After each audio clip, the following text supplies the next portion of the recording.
الحمدللہ رب العالمین والصلاة والسلام علی سید الانبیاء والمرسلین اما بعد فاعوذ باللہ من الشیطان الرجیم بسم اللہ الرحمن الرحیم۔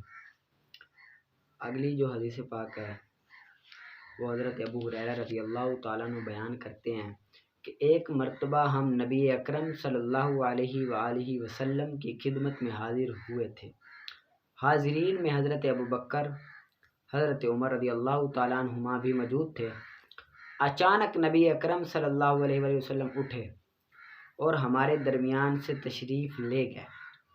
کافی دیر تک جب آپ واپس تشریف نہ لائے تو ہمیں یہ اندیشہ ہوا کہ شاید آپ صلی اللہ علیہ وآلہ وسلم کسی تکلیف کا شکار ہو گئے ہیں۔ اسی اندیشے کے پیش نظر ہم سب وہاں سے اٹھے۔ ہم سب سے پہلے گھبراہٹ کا شکار ہو کر آپ صلی اللہ علیہ وآلہ وسلم کی تلاش میں میں نکلا۔ حضرت ابو ہریرہ کہتا ہے کہ میں نکلا اور بنو نجار سے تعلق رکھنے والے ایک انصاری کے باغ تک آ پہنچا۔ میں نے پورے باغ کے گرد چکر لگایا، مجھے داخلے کا دروازہ نظر نہیں آیا اور اچانک میری نظر ایک نالے پر پڑی، لیکن اس کا دروازہ تھا، بہت بڑا دروازہ تھا، نالے پر پڑی جو باغ کے باہر موجود ایک کنویں سے نکل کر باغ میں جا رہا تھا۔ نالا حضرت ابو ہریرہ کہتے ہیں میں بالکل سمٹ کر لومڑی کی طرح خود کو گھسیٹ کر اندر داخل ہو گیا، نالے میں داخل ہوا تو نبی اکرم صلی اللہ علیہ وسلم کے سامنے خود کو پایا۔ آپ صلی اللہ علیہ وآلہ وسلم نے فرمایا اے ابو ہریرہ، میں نے عرض کی جی یا رسول اللہ۔ آپ نے فرمایا کیا بات ہے؟ میں نے کہا میں نے عرض کی آپ ہمارے درمیان تشریف فرما تھے اور پھر تشریف لے گئے۔ جب خاصی دیر ہو گئی، کافی دیر تک آپ واپس تشریف نہ لائے تو ہمیں یہ اندیشہ ہوا کہ آپ کسی تکلیف کا شکار ہو گئے ہیں۔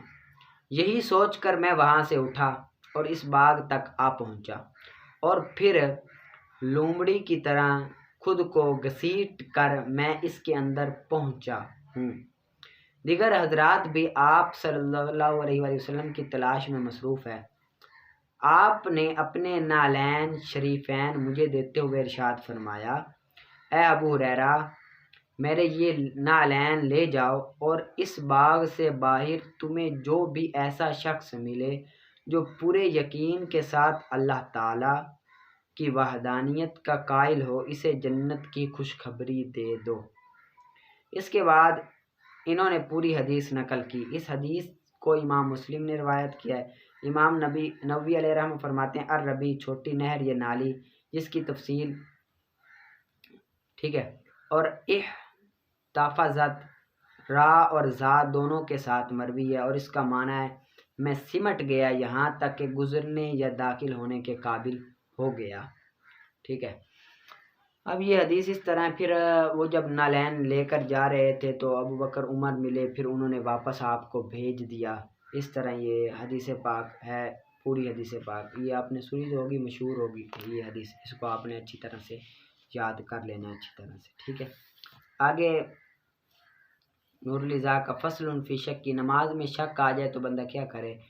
تبطل الصلاۃ بالشک فی عدد رکعات، باطل ہو جاتی ہے نماز اس نماز کی رکعتوں کی تعداد میں شک آنے کے ساتھ، جب ہو اس کو مکمل کرنے سے پہلے اور وہ پہلی مرتبہ ہو جو اس کو عارض آیا ہے شک، جو اس کو لاحق آیا ہے شک، یا بغیر عادت کے شک آئے، اس کے لیے عادت نہ ہو، یعنی کہ بندہ نماز پڑھ رہا تھا اور اس کو عادت بھی نہیں ہے، پہلی مرتبہ زندگی میں شک آ گیا اور نماز کے اندر آیا، یہ نہیں کہ نماز پڑھ رہا ہے بعد میں آیا، تو اس کی نماز باطل ہو جائے گی۔ بس اگر شک ہے اس کے سلام پھیرنے کے بعد تو اعتبار نہیں کیا جائے گا، مگر یہ کہ یقین ہو ترک کے ساتھ، یعنی کہ اگر سلام پھیر دیے پھر شک ہے کہ میں نے 2 رکعتیں پڑھی ہیں، لیکن یقین ہو اس بات کا، پھر اس کا اعتبار نہیں کیا جائے گا بعد میں۔ ہاں اگر یقین ہے کہ بھائی میں نے واقعی 2 رکعتیں پڑھی ہیں، پڑھنی 4 تھی، تو پھر وہ دوبارہ نماز پڑھے گا۔ اگر یقین نہیں ہے، شک ہے صرف، تو پھر نہیں پڑھے گا۔ اور اکثر اوقات شک آتا ہے تو عمل کرے غالب گمان پر۔ اگر ہر دفعہ شک آتا رہتا ہے تو پھر وہ غالب گمان پر عمل کرے۔ پس اگر غالب گمان نہ اس کے لیے تو وہ لے کم سے کم کو، یعنی کہ غالب گمان نہ ہو کہ غالب گناہ آتے ہیں شک کہ 3 ہے کہ 4 ہے، 3 ہے کہ 4 ہے، اگر یقین ہو جائے کہ بھائی 3 ہی ہے تو پھر 3 پر عمل کرے۔ اگر غالب گناہ نہیں ہے، شک ہے کہ پتہ نہیں 2 ہے کہ 3 ہے، 2 کہ 3 ہے، تو پھر کم پر عمل کرے، یعنی کہ 2 پڑھے۔ اور قاعدہ کرے ہر رکعت کے بعد اس کی نماز کے آخر کو اس کا گمان جانتے ہوئے، قاعدہ کرے ہر رکعت کے بعد اس کو گمان جانتے ہوئے اپنی نماز کا آخری، یعنی کہ ہر رکعت کے بعد وہ قاعدہ کرے گا۔ مثلا تیسری رکعت کو چوتھی رکعت سمجھتا ہو تو بھی قاعدہ کرے گا، کیونکہ یہ اس کے نزدیک آخری رکعت ہے جس کا قاعدہ فرض ہے، اسی وجہ سے وہ ہر رکعت کے بعد وہ کیا کرے گا، قاعدہ کرے گا۔ ٹھیک ہے، اس کو اچھی طرح سے یاد کر لینا سمجھ کر، اور یہ حاشیہ بھی پڑھ کے آیا کریں آپ اچھی طرح سے۔ آگے ہدایت الحکمت فضان نصاب المنطق کا آپ کرتے ہوں گے 10 صفحے، جس طرح میں نے آپ کو کہا ہے ہر روز کیا کرے، اور پیچھے سے بھی ضرور سنایا کرے، یہ نہیں ہے کہ آگے آگے چلتے رہے، پیچھے سے بھی سنائیں۔ اور حدیث پاک یہ جو ہیں یہ بھی آپ پیچھے سے سنایا کریں آپ، ٹھیک ہے، 5 حدیث ہر روز پیچھے سے یاد کر کے آیا کریں، سنایا کریں۔ آگے فصل مفعول معلوم یسمى فاعل کے بارے میں، وَهُوَ كُلُّ مفعول، اور یہ اس کی تعریف کر رہے کہ ہر وہ مفعول ہے اس کے فاعل کو حذف کیا جائے اور رکھا جائے اس کو اس کی جگہ میں، مفعول کو فاعل کی جگہ میں رکھا جائے، جس طرح کہ ضرب زید، یہ ضرب زید تھا، زید فاعل تھا، زید فاعل کو ہٹا دیا، ضرب زید کر دیا، مفعول کو زید کی جگہ پر رکھا گیا۔ اب اس کا ترجمہ کیا ہے، مارا گیا زید، مارا گیا زید۔ اب زید مارا گیا، مارنے والا کون ہے، فاعل کون ہے، فاعل کو اب ہٹا دیا، جو مارا گیا زید یہ مفعول ہے، مفعول کو فاعل کی جگہ پر رکھ دیا گیا، اس کو نائب الفاعل کہتے ہیں، اس کو مفعول معلوم یسمى فاعل کہتے ہیں۔ اور اس کا حکم اس کے فاعل کے واحد ہونے میں اور تثنیہ اور جمع اور تذکیر و تانیث میں قیاس کر اس پر جو تو نے پہچانا فاعل میں، یعنی کہ جس طرح فاعل ہوتا ہے فعل کا، اسی طرح یہ مفعول معلوم یسمى فاعل کا بھی اسی طرح، یعنی کہ جس طرح آپ کو پیچھے میں نے پڑھا دیا تھا کہ مفعول معلوم یسمى فاعل ظاہر ہو تو واحد آئے گا فاعل ہمیشہ، اگر ضمیر ہو تو واحد کے لیے واحد، تثنیہ کے لیے تثنیہ، اسی طرح سارا یہ حاشیے میں لکھا ہوا ہے، آپ نے اچھی طرح سے سمجھ کر پڑھ لینا۔ آگے فصل مبتدا اور خبر کے بارے میں، یہ دونوں اسم ہوتے ہیں، یہ دونوں اسم خالی ہوتی ہیں عوامل لفظی سے، عوامل لفظی سے خالی ہوتے ہیں، مبتدا اور خبر یہ دونوں اسم عوامل لفظی سے خالی ہوتی ہیں۔ ان میں سے ایک مبتدا ہے، اس کا نام رکھا جاتا ہے مبتدا، اور دوسرا مسند بھی ہے، اس کو نام رکھا جاتا ہے خبر، اس طرح کہ زید قائم، زید مبتدا ہے، قائم خبر ہے، اور عامل ان دونوں میں معنوی ہے اور وہ ابتدا ہے، اور مبتدا کی اصل یہ کہ معرفہ ہوتا ہے، خبر کی اصل یہ کہ وہ نکرہ ہوتا ہے، یعنی کہ مبتدا معرفہ، نکرہ خبر ہوتا ہے، نکرہ کے بعد معرفہ، معرفہ کے بعد نکرہ آ جائے، معرفہ کو مبتدا، نکرہ کو خبر بناتے ہیں۔ والنکرۃ اذا وصفت جازا، ٹھیک ہے، یہاں سے یہ بیان کر رہے ہیں نکرہ کن صورتوں میں مبتدا بن جاتا ہے۔ پیچھے تو انہوں نے یہ بیات کی، یہ عبارت سوال مقدر کا جواب کر رہے ہیں کہ سائل سوال کرتا ہے کہ آپ نے کہا کہ مبتدا معرفہ ہوتا ہے، نکرہ کیا ہوتا ہے، خبر ہوتا ہے، لیکن نکرہ مبتدا بھی بنتا ہے، وہ کون سی صورتیں ہیں جن میں نکرہ مبتدا بنتا ہے؟ تو ادھر سے جواب دیجیے، نکرہ جب صفت لائی جائے نکرہ کی تو جائز ہے یہ کہ واقع ہو مبتدا، یہ کہ بنایا جائے مبتدا، نکرہ کی جب صفت لگا دی جائے تو اس کو مبتدا بنانا جائز ہے، جس طرح کہ اللہ تعالیٰ کا قول وَالْعَبْدُ مُؤْمِنٌ خَيْرٌ مِّن مُشْرِكٍ۔ اب عبد یہ بھی نکرہ ہے، مومن یہ بھی نکرہ ہے، یہ لیکن مبتدا بن رہا ہے، کیوں مبتدا بن رہا ہے؟ کیونکہ یہ اس میں وصف آ گیا، تخصیص آ گئی، اس تخصیص کی وجہ سے نکرہ کو مبتدا بنا سکتے ہیں، کہ جب نکرہ میں کسی وجہ سے تخصیص آ جائے تو نکرہ مبتدا بن سکتا ہے، ٹھیک ہے۔ تو اب یہ نکرہ تو تھا لیکن اس میں تخصیص آ گئی، نکرہ موصوفہ ہو گیا، خاص ہو گیا، تو اس وجہ سے اس کو مبتدا بنا سکتے ہیں۔ اور اسی وجہ سے جب تخصیص آ جائے کسی دوسری وجہ سے، کسی اور وجہ سے تخصیص آ جائے تب بھی نکرہ کو مبتدا بنا سکتے ہیں، جس طرح کہ الرجل فی الدار ام امرأۃ، یا تو مرد گھر میں ہے یا عورت گھر میں ہے۔ اب ہے تو یہ، اب رجل نکرہ ہے، اس کو مبتدا بنا رہا، ٹھیک ہے، ٹھیک ہے، نکرہ ہے مبتدا بنا رہا کیونکہ اس میں تخصیص آ گئی، اب ہے تو یہ ایک مثال لیکن ایک قاعدے کلیے کی طرف اشارہ ہے. کیا ہے؟ تو یہ ایک مثال لیکن ایک قاعدے کلیے کی طرف اشارہ ہے. قاعدہ یہ ہے کہ علم متکلم کی وجہ سے نکرہ میں تخصیص آ جاتی ہے، اس کو مبتدا بنایا جا سکتا ہے. متکلم، علم متکلم کو معلوم ہو کسی بات کا تو اس میں تخصیص آ جاتی ہے، اس کو مبتدا بنا سکتے ہیں. اس مثال میں تخصیص، سوال کرتے ہیں اس مثال میں تخصیص کیسے؟ تو اس کا جواب یہ ہے کہ جب متکلم نے کلام کیا کہ کیا مرد گھر میں یا عورت گھر میں ہے، تو اس میں دو باتیں معلوم ہوگی کہ گھر میں کوئی نہ کوئی تو ہے. ایک بات تو یہ ہے کہ گھر میں کوئی نہ کوئی ہے، دوسری بات یہ ہے کہ یا مرد ہے یا عورت ہے. لہذا جب متکلم کو معلوم ہے کہ مرد میں کوئی نہ کوئی ہے اور یہ بھی معلوم ہے کوئی نہ کوئی ہے، یا مرد ہے یا گھر ہے، تو اس وجہ سے متکلم، علم متکلم کے علم میں ہے، متکلم کو معلوم ہے، اس وجہ سے نکرہ ہے، نکرہ میں تخصیص آ گئی، تو اس وجہ سے ہم نکرہ کو مبتدا بنا سکتے ہیں. بنانا صحیح ہے جو ہم نے بنایا ہے. اراجل فی الدار ام امرات. آگے وما احد خیر من مشرک، اور نہیں ہے کوئی ایک تم میں سے بہتر.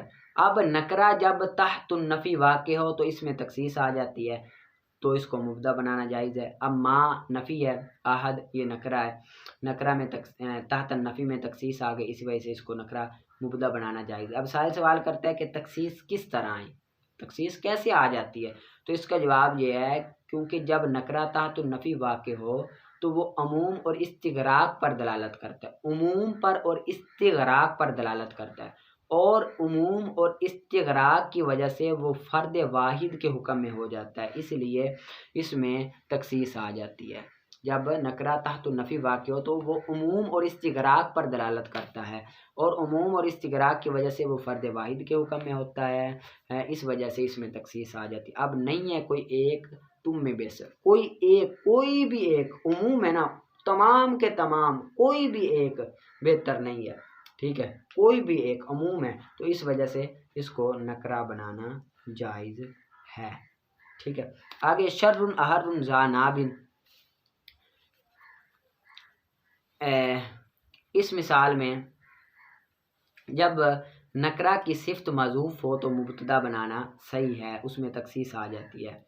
ٹھیک ہے، نکرہ کی صفت معذوف ہو تو اس میں تخصیص آ جاتی ہے، اس وجہ سے اس کو مبتدا بنانا جائز ہے. اب جو شر احر ذا ناب، یہ اصل میں شر عظیم احر ذا ناب تھا، شر عظیم احر ذا ناب تھا.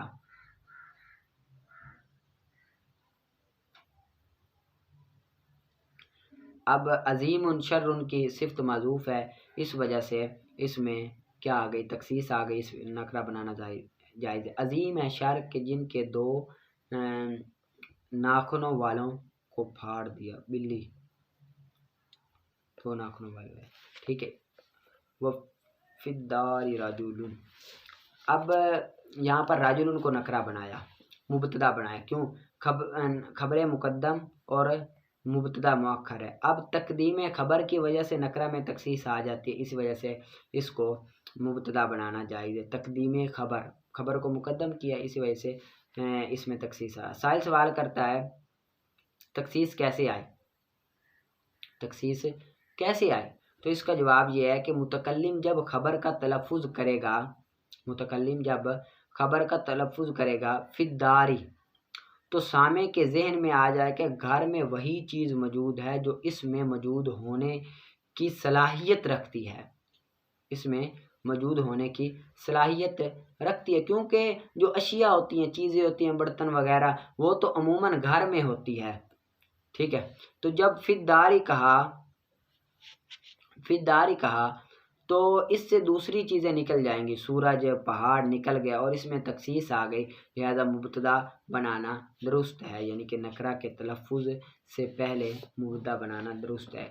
اب متکلم نے جب کہا نا فی الداری، تو اس میں بھائی یہ پتہ چل گیا کہ گھر میں کوئی نہ کوئی چیز ہے، سامع کے ذہن میں آ گیا کہ گھر میں وہی چیز موجود ہے جو موجود ہونے کی صلاحیت رکھتی ہے. اب اشیاء تو پہلے سے موجود ہوتی ہیں، پہاڑ، سورج وغیرہ نکل جائیں گے.